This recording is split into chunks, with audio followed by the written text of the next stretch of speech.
আল্লাহ পাক বলছেন সর্বশেষ ওহী সত্য মিথ্যার চূড়ান্ত মানদণ্ড আল কোরআন আল্লাহ পাক নাজিল করেছেন রমাদান মাসে। বলেন সুবহানাল্লাহ। রমাদান মাসে একটা রাত আছে লাইলাতুল কদর। লাইলাতুল কদর 27 রমজানেই হবে জরুরি না। শেষ দশকের বিজোড় রাতগুলোর যে কোনো রাতে লাইলাতুল কদর হতে পারে। হতে পারে 21-এর রাত, হতে পারে 23 বা 25 বা 27 বা 29। ইন্না আনজালনাহু ফি লাইলাতুল কদর, আল্লাহ পাক বলছেন নিঃসন্দেহে আমি কোরআনকে নাজিল করেছি লাইলাতুল কদরে। ওয়ামা আদরাকা মা লাইলাতুল কদর, হে নবী আপনি কি জানেন লাইলাতুল কদর কি জিনিস? লাইলাতুল কদরি খায়রুম মিন আলফি শাহর, এই রাতটা হচ্ছে 1000 মাসের চাইতে উত্তম। কোরআন নাজিল করার কারণে লাইলাতুল কদর 1000 মাসের চেয়ে উত্তম। এই লাইলাতুল কদরে আপনি ইবাদত করলে 1000 মাস ইবাদতের নেকি পাবেন ইনশাআল্লাহ। সুবহানাল্লাহ। তানাজ্জালুল মালায়েকাতু ওয়ার রূহ, এই রাতে মালায়েকা নাজিল হন, অবতীর্ণ হন বা অবতরণ করেন এই পৃথিবীতে, এবং জিবরাইল আলাইহিস সালাম এই পৃথিবীতে আসেন, নেককার বান্দাদের জন্য দোয়া করতে থাকেন। সালামুন হিয়া হাত্তা মাতলাইল ফজর, সকাল পর্যন্ত এই রাতে শান্তি বিরাজ করে। এই রাতে জিবরাইল আলাইহিস সালাম ফেরেশতাদেরকে নিয়ে আসেন, প্রত্যেকটা কাজের ফয়সালা অর্থাৎ 1 বছরের তাকদীর নতুন করে নবায়ন করা হয় লাইলাতুল কদরের রাতে। আল্লাহ পাক বলছেন এই কদরের রাতেই আমি কোরআন নাজিল করেছি। আর এই কোরআন যে মাসে নাজিল করা হয়েছে তার নাম কি? রমাদান মাস। রমাদান মাসে এমন কি হয়েছে যেই কারণে রমাদান মাসকে আমরা সম্মান করি, সওম রাখি, এবং রমাদান মাসকে কেন্দ্র করে আমরা বিভিন্ন নেক আমল করে থাকি? এর বিশেষ ঘটনাটা কি, বিশেষত্ব কি?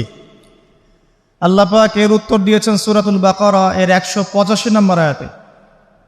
আল্লাহ রাব্বুল আলামিন বলছেন বা'দা আউযু বিল্লাহি মিনাশ শাইতানির রাজীম, আল্লাহ পাক বলছেন শাহরু রমাদানাল্লাযী উনজিলা ফীহিল কুরআন, রমাদান সেই মাস যেই মাসে কুরআনুল কারীম নাজিল করা হয়েছে। কি নাজিল করা হয়েছে? রমাদান সেই মাস যেই মাসে কুরআনুল কারীম নাজিল করা হয়েছে। হুদাল লিন্নাস, পুরো মানব জাতির জন্য হেদায়েত স্বরূপ। ওয়া বাইয়িনাতিন মিনাল হুদা ওয়াল ফুরকান, কোরআন হচ্ছে বাইয়িনাত, সুস্পষ্ট প্রমাণ, নিদর্শন, এবং ফুরকান, সত্য মিথ্যা ন্যায় অন্যায়ের একমাত্র মানদণ্ড। সত্য মিথ্যা, হক বাতিল, ন্যায় অন্যায় এর মানদণ্ড কি মানুষের জ্ঞান নাকি আল্লাহর ওহী? আল্লাহ পাকের সর্বশেষ ওহীর নাম কি? তাওরাত, জাবুর, ইনজিল না কোরআন? তাহলে রমাদান মাসের সবচেয়ে গুরুত্বপূর্ণ বিষয়টা হচ্ছে আল কোরআন নাজিল হওয়া। এই তো কথা কি বুঝতে পারছেন? রমাদান মাসের সবচেয়ে গুরুত্বপূর্ণ ইভেন্টটা কি? আল কোরআন নাজিল হওয়া। যেই কোরআন নাজিল হওয়ার পরে আইয়ামে জাহেলিয়াতে আরবের যত নোংরা সংস্কৃতি ছিল সব কিছু ধুয়ে মুছে পরিষ্কার হয়ে গেছে, হয়নি? আইয়ামে জাহেলিয়াতে শিরক ছিল, আইয়ামে জাহেলিয়াতে সুদ ছিল, সুদ। আইয়ামে জাহেলিয়াতে মাদক দ্রব্যের প্রচলন ছিল, নারীর অবমাননা ছিল, মেয়েদেরকে জীবন্ত কবর দেওয়া হতো, জেনা ছিল, ব্যভিচার ছিল, ধর্ষণ ছিল, মেয়েদের অধিকার ছিল না, দাস প্রথা ছিল, জুলুম ছিল, অন্যায়, মারামারি, কাটাকাটি, রাহাজানি, যুদ্ধ বিগ্রহ, এগুলো আইয়ামে জাহিলিয়াতে পূর্ণ ছিল। এইরকম একটা জাহেলি সমাজকে মাত্র 23 বছরের ব্যবধানে আল্লাহ রাব্বুল আলামিন পরিবর্তন করে দিলেন। সুবহানাল্লাহ। কে পরিবর্তন করলেন? মুহাম্মদুর রাসূলুল্লাহ সাল্লাল্লাহু আলাইহি ওয়াসাল্লাম। কিসের মাধ্যমে পরিবর্তন করলেন? আল্লাহর ওহী, কোরআন এবং সুন্নাহর মাধ্যমে। কত বছরের ব্যবধানে? মাত্র 23 বছর। মাত্র 23 বছর। 23 বছর পরের মক্কায় গিয়ে আপনি দেখবেন কোনো সুদ নাই, কোনো শিরক নাই, কোনো মাদক নাই, কোনো নারীর অবমাননা নাই, সেখানে মেয়েদেরকে আর ধর্ষণ করা হচ্ছে না, সেখানে আর মাদকদ্রব্য মানুষ খাচ্ছে না, সেখানে ভাই ভাই হয়ে গেছে সবাই, একে অপরের সাথে কোনো মারামারি কাটাকাটি ভেদাভেদ নাই, সবাই একটা উম্মা হয়ে গেছে। তো এই যে 23 বছরে একটা নোংরা সমাজকে আলোকিত সমাজে পরিণত করা হলো কিসের মাধ্যমে? আল কোরআনের মাধ্যমে। আর সেই কোরআন নাজিল করা হয়েছে রমাদান মাসে। তাহলে এই রমাদান মাসে আমাদের সবচেয়ে বড় দায়িত্বটা কি? কোরআন কেন্দ্রিক জীবন গড়া, তাই নয় কি? কোরআন কেন্দ্রিক জীবন গড়া, কোরআন পড়তে শেখা, কোরআন মানুষকে শেখানো, কোরআনের অর্থটা বোঝা, কোরআনকে নিয়ে গবেষণা করা, কোরআনের দাওয়াত মানুষকে দেয়া এবং কোরআনের যে বিধান এটা বাস্তবায়নের চেষ্টা করা। এই তো কোরআন কেন্দ্রিক কাজ, তো এইগুলোই। নবী সাল্লাল্লাহু আলাইহি ওয়াসাল্লাম এবং সাহাবায়ে কেরাম 23 বছর ধরে এই কাজগুলো করেছিলেন বলেই আইএমএ জাহেলিয়াত একটা আলোকিত সমাজে পরিণত হয়েছে। আমার কথা কি বুঝতে পারছেন? আলহামদুলিল্লাহ। এখন আসেন খুব সরল কথা বলি যে আমরা যারা মুসলিম আছি, কোরআন কেন্দ্রিক আমাদের কি কাজ করা উচিত, এই রমাদান মাসে আমরা কি করতে পারি, এবং রমজান মাস থেকে শিক্ষা নিয়ে সারা বছর এটাকে ধরে রাখতে পারি কিভাবে, এটাই মূল কথা। অনেক বেশি কথার প্রয়োজন নাই, মূল কথা কিন্তু অল্প। রমাদান মাসে আমাদের প্রথম দায়িত্ব হচ্ছে আল কোরআন পড়তে শেখা। আমরা কারা কারা কোরআন পড়তে জানি? হাত উঁচু করে একটু।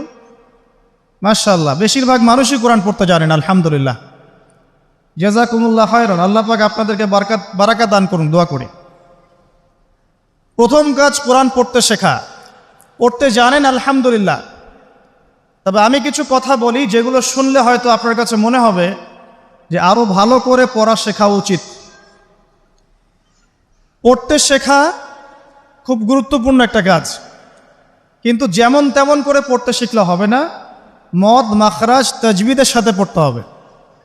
যেমন একটা অক্ষর আছে কফ, বড় কফ, যেমন কফ দিয়ে একটা শব্দ আছে কুল। আপনারা সূরায় পড়ছেন নামাজে, কুল হুয়াল্লাহু আহাদ, তাই পড়ছেন না? তো এই কুল শব্দের অর্থ হচ্ছে বলুন। কিন্তু আপনি যদি কফ এর মাখরাজটা ভুল করেন এবং কফ না বলে আপনি ছোট কাফ পড়েন এবং কুল না পড়ে আপনি কুল পড়েন, বলেন যে কুল হুয়াল্লাহু আহাদ, তাহলে অর্থটা পরিবর্তন হবে। অর্থ দাঁড়াবে খাও আল্লাহ এক এবং অদ্বিতীয়। আমি কি বুঝাতে পারছি? শুধুমাত্র কফ এর উচ্চারণ সঠিকভাবে না করার কারণে আপনার অর্থ পরিবর্তন হয়ে গেছে, বলো এর জায়গায় খাও অর্থ চলে এসেছে। আপনি পড়ছেন আল্লাহু আকবার, আলহামদুলিল্লাহি রাব্বিল আলামিন, এই তো আপনি পড়ছেন আলহামদুলিল্লাহ। শব্দটা কি? আলহামদুলিল্লাহ। এই হা এর মাখরাজ কোথায়? হা এর মাখরাজ কোথায় বলেন একজন? কণ্ঠনালীর মাঝখান থেকে। এখান থেকে আপনি উচ্চারণ করছেন আলহামদুলিল্লাহি রাব্বিল আলামিন। অর্থ দাঁড়াচ্ছে সমস্ত প্রশংসা জগৎসমূহের রব আল্লাহর জন্যে, ঠিক আছে? কিন্তু আপনি এই হায়ে হত্তির জায়গায় যদি হায়ে হাওয়াস পড়েন, যার মাখরাজ অন্য জায়গা থেকে, আপনি পড়ছেন ফর এক্সাম্পল আলহামদুলিল্লাহি রাব্বিল আলামিন, যেমনটা অনেকেই পড়ে থাকে। কেমন আছেন? আলহামদুলিল্লাহ ভালো আছে, তাই না? কেমন আছেন? আলহামদুলিল্লাহ ভালো আছে।